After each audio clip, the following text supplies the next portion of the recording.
Ako po si Claire V. Caire, 13 years old, nag-aaral sa Commonwealth High School, nakatira sa Barangay Holy Spirit, Quezon City.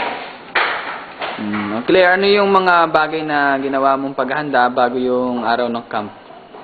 Naganap ng mahihiraman ng bag, naggawa ng mga damit, at saka po nag-tiklop, pati po ng mga kumot. Okay.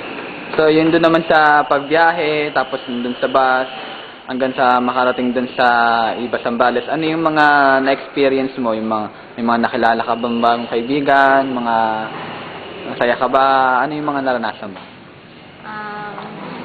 Naranasan kong magkaroon ng maraming kaibigan, nakapasyal sa maraming lugar, nagsuka sa loob ng bus, yun lang. Yun lang. Sige, ano naman yung mga bagay na natutunan mo dun sa pakikinig mo dun sa mga speaker, dun sa mga counselor? Ano yung mga natutunan mo sa kanila?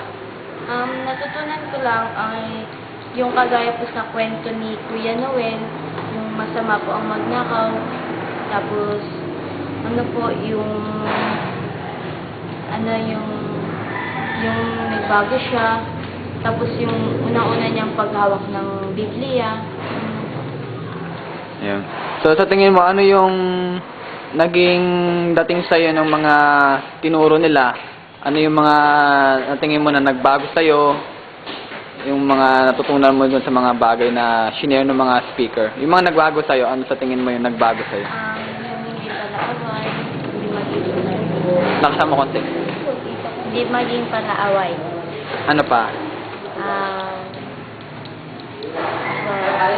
Maging mapagbigay, yun lang.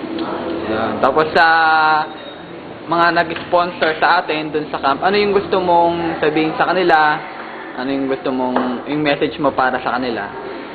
Thank you kasi nag-sponsor sila sa amin.